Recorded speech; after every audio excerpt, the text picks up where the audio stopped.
Right. So thank you everyone for joining the call and welcome again. This is the second session that we are having as part of the special webinar series for the hackathon. And I take pleasure to introduce you to Dan Ellis, who is Partnerships Director at Code Red Esports, our agency from the UK, with whom we are partnering for this particular hackathon.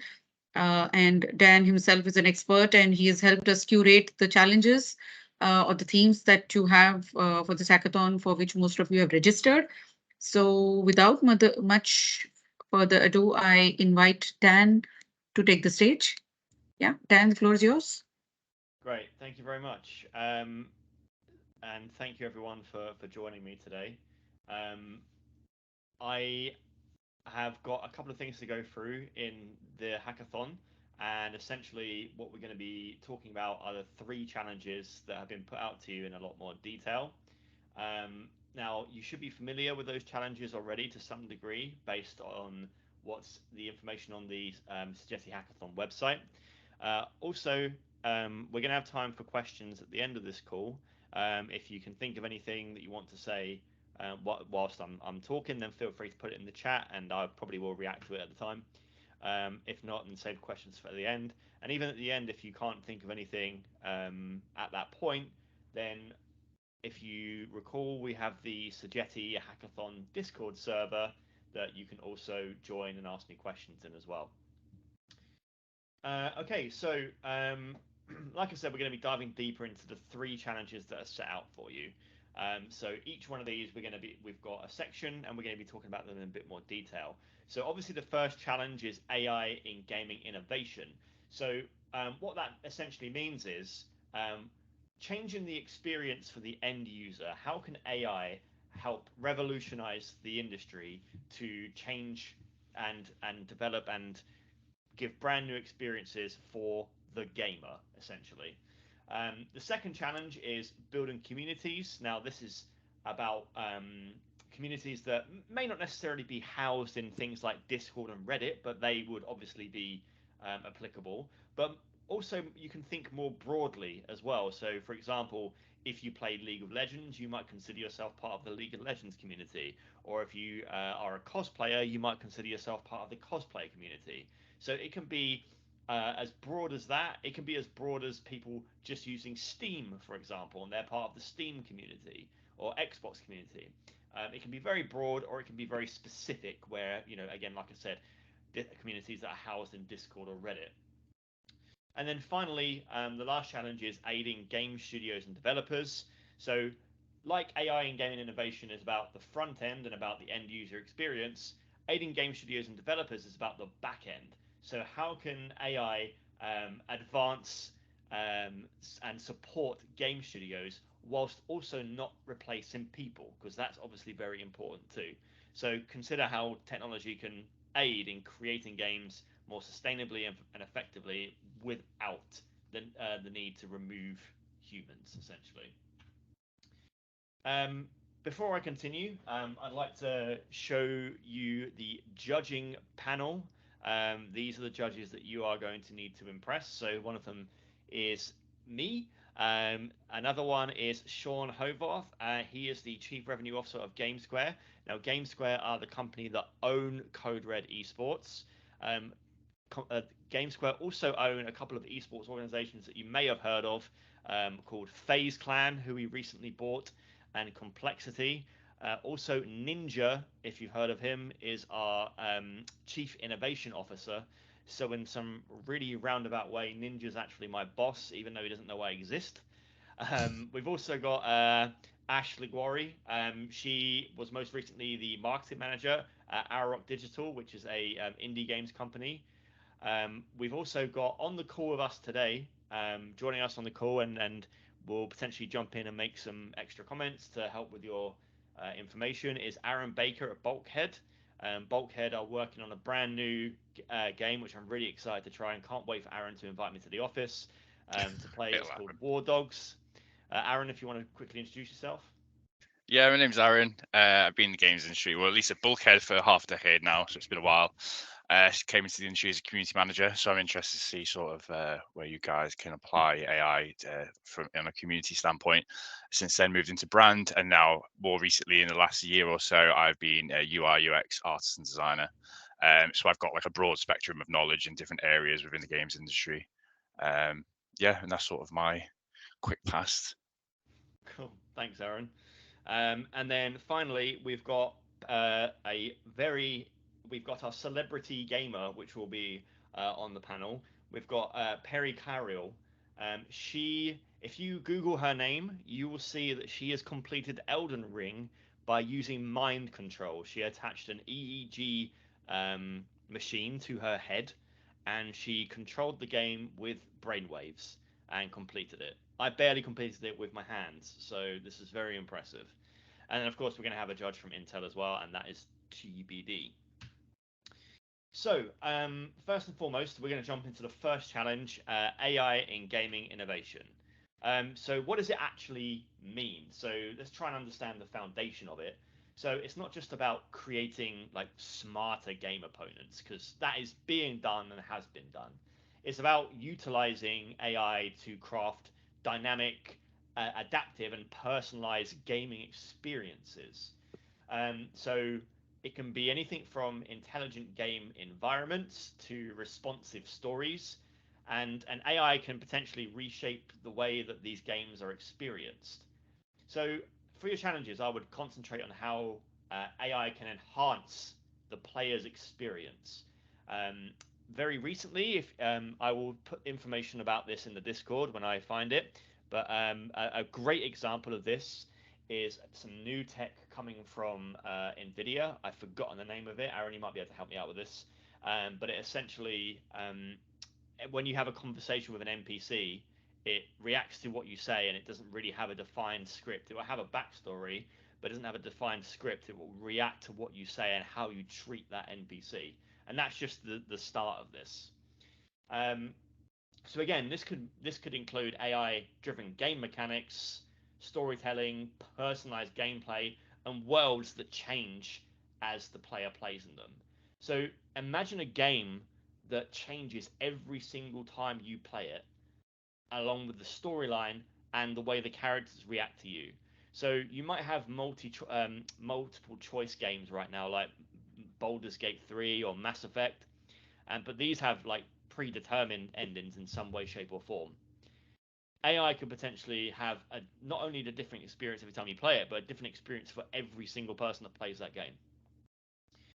Um, then obviously there could be an impact on player experience as well. So sorry, I'll have to cover that. But what I mean is, sorry, there's potential for AI in gaming where innovation where it could redefine the boundaries of what games can be. So with the advancement of things like machine learning and neural networks, it could open up new possibilities. So we're on the brink of experiencing games with AI-driven narratives that obviously evolve with the player and virtual worlds that grow over time. So it's really paving the way for a new era of interactive entertainment.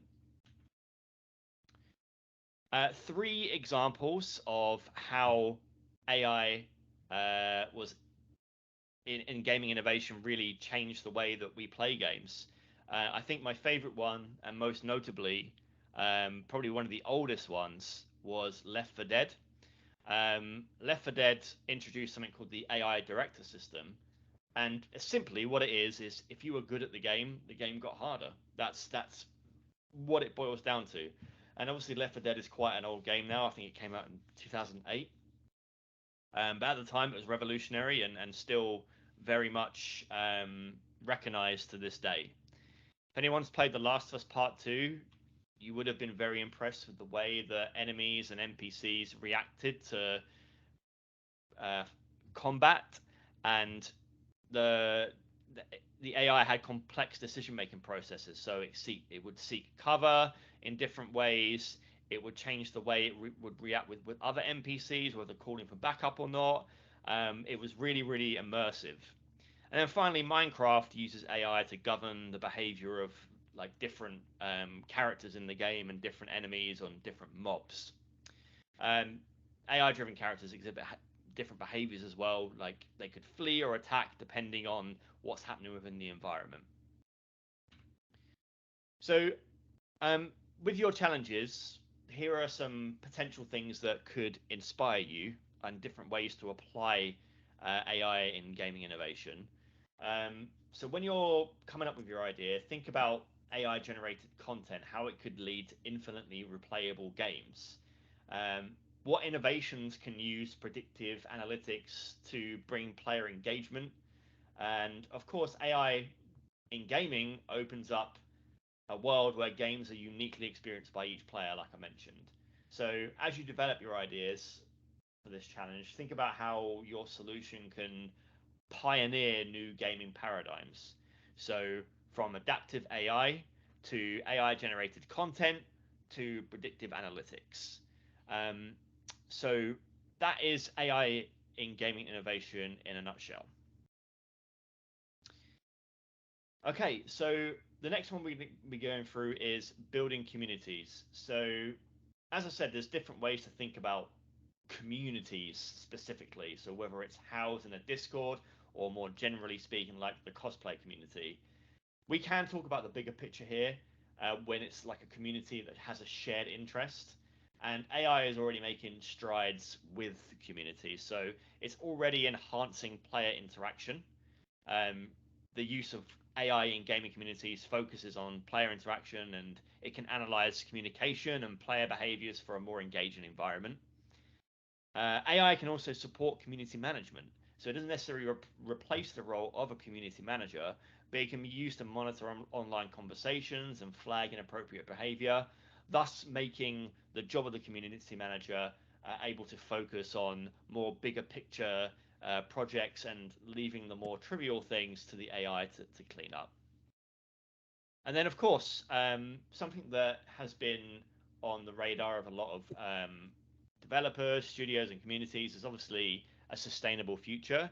And there could be ways that AI could reward players and gamers and communities for sustainable practices. So something really simple, like having a something in Steam that tracks if you're overclocking your PC or not, and if you've turned it off overnight and not left it on for 24 hours a day. It can reward you for those practices with maybe in-game credit or something like that. Some examples of AI being used currently in building communities.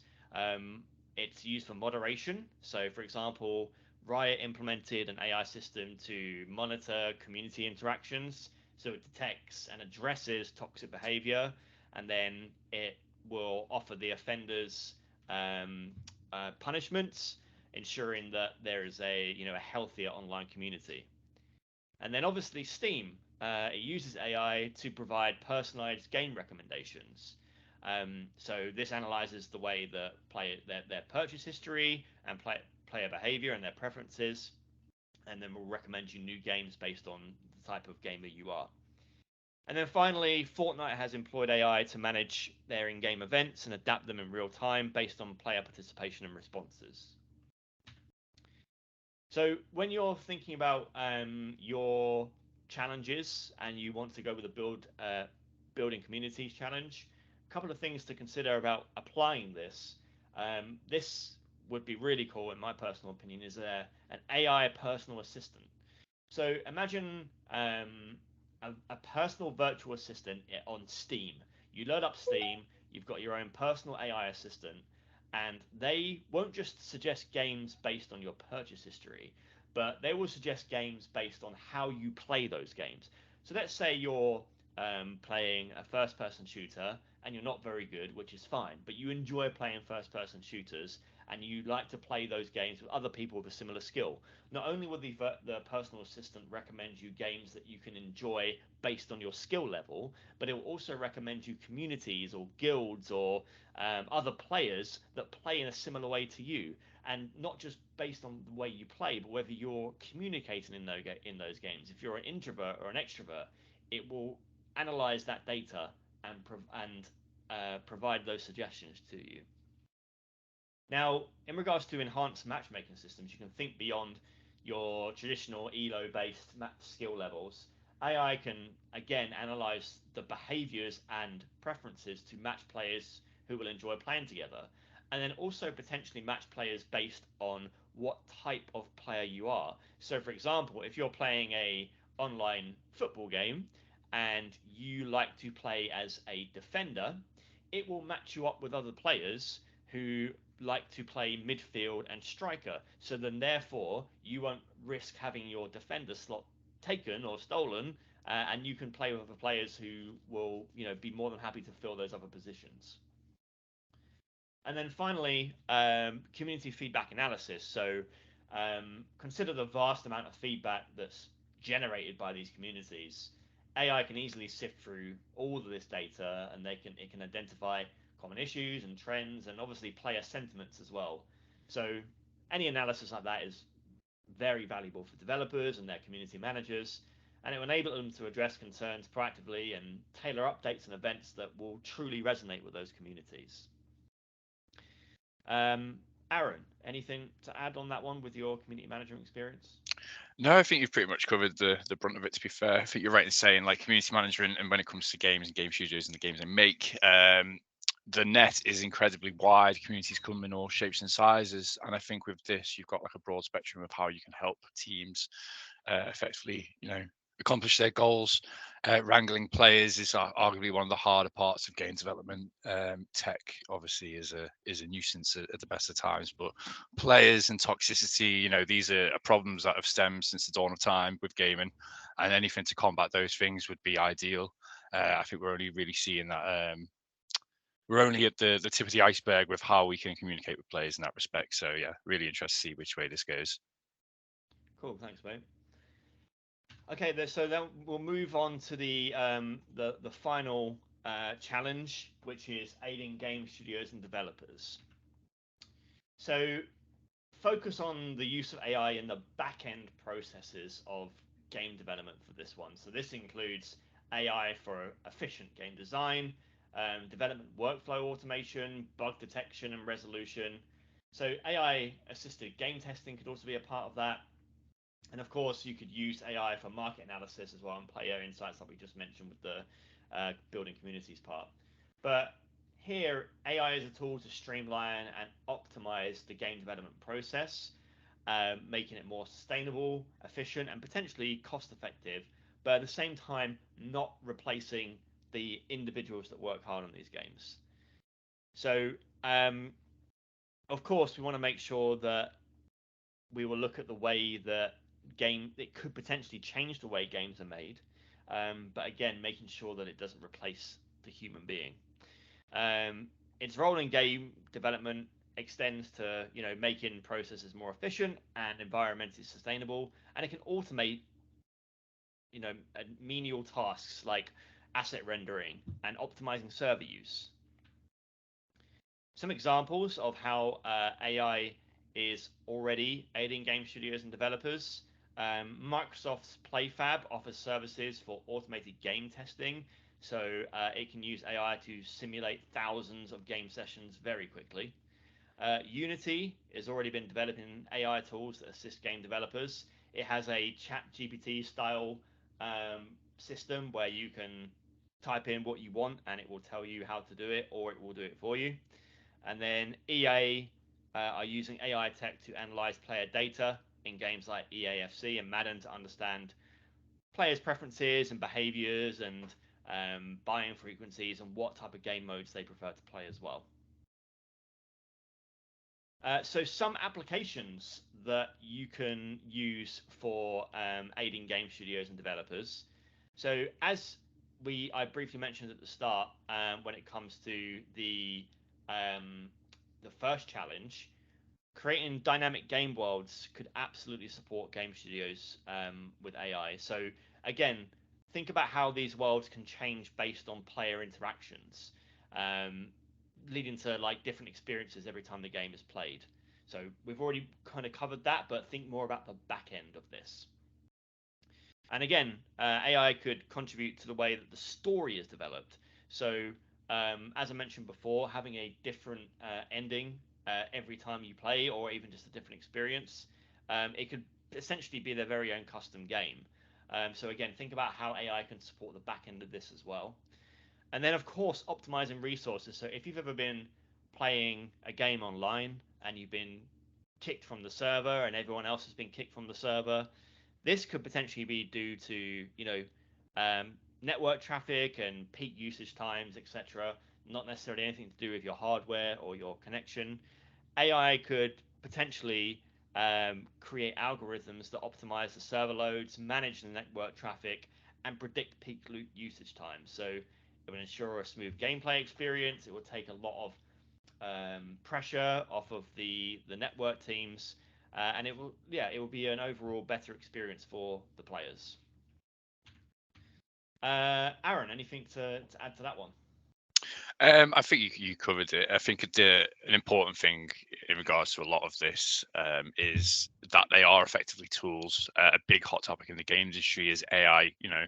Advances is there is a constant fear with development teams within different departments about how AI is. Will it replace people? And I think a lot of these tools, they will always require a human touch to get them over the finish line. So I would definitely approach it from that side if it were me. I think it's just important, obviously, to keep people in jobs, and effectively see these as tools and to help deliver, the final product. Great. Okay. So thanks for listening, guys. So I know that this deck will Smitty will send this deck out. If you have further questions, of course, I will just if you're not already in the Sogeti Hackathon Discord, I will put a link to it in this chat right now. Feel free to just hop over to the Hackathon 2024 category in the Discord, and you can ask me questions in there. But if anyone's got any questions now, feel free to ask. Thank you, Dan. Guys, you can unmute yourselves and ask your questions. Thank you, Aaron. And I also would like to mention that we have Quentin Barbia also from Intel on the call, and he's going to lead the two Intel webinars next week. So we're just putting the dates together, and you'll have the invites shortly. So thank you for a lovely presentation. And to others on the call, you may please ask your questions.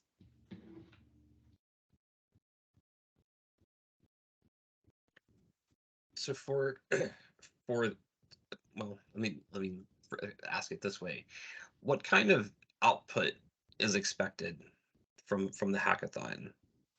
Like, would we necessarily be making like actual software that can be used, or can it be something that's like a presentation? Does that make Yeah. sense?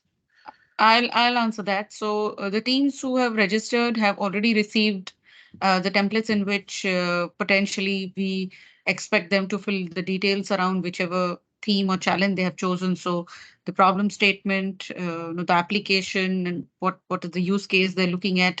So yes, there is a PowerPoint sort of template, I would say, available. But yes, if any of the teams have a demo of some sort or something that they can show in action, would definitely get you more brownie points. I can assure you that. And it makes for a stronger pitch, right? If you get to see something. But yeah, I don't think that's the actual expectation or anybody is going to hold you to it. But of course, if something can be put together, great. Otherwise, the template is, of course, something that it's mandatory. So that's where you will have to put in the details. So yeah, that's the way. Okay, Have I great. Thank you. answered your question, Patrick? Yes, thank you so much.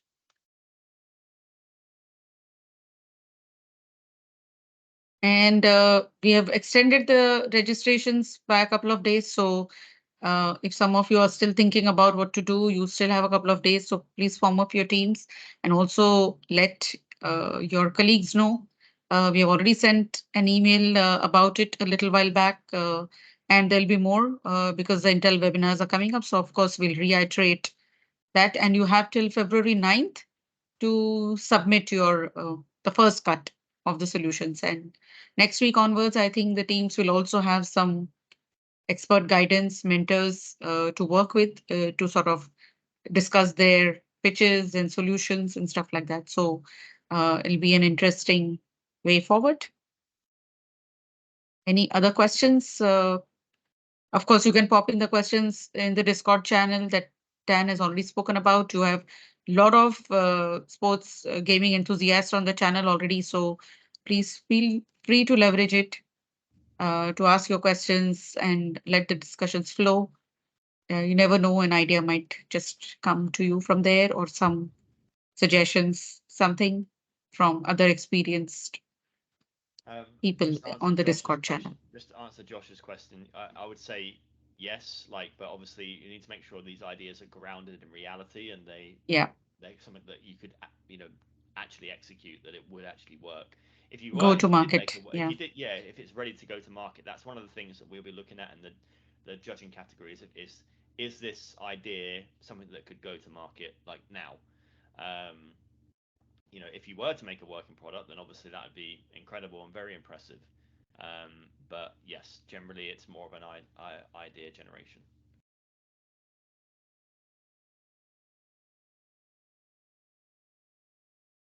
All right, guys. Well, thanks for your time, and thank you, Aaron, for your time today as well. No, thank you for having me. And yeah, we'll see you again on March 8th for the judging. yeah. Thank you. Thank you everyone for making time for Everyone. this, and we'll see you on the next webinars in the next week. And of course, the recording will be available. We'll also share the deck that Dan just shared, so that will also be available. Stay tuned for updates, and all the best. Bye. Good luck, everyone. Bye bye. Bye. Thank you. Thank you. Thanks.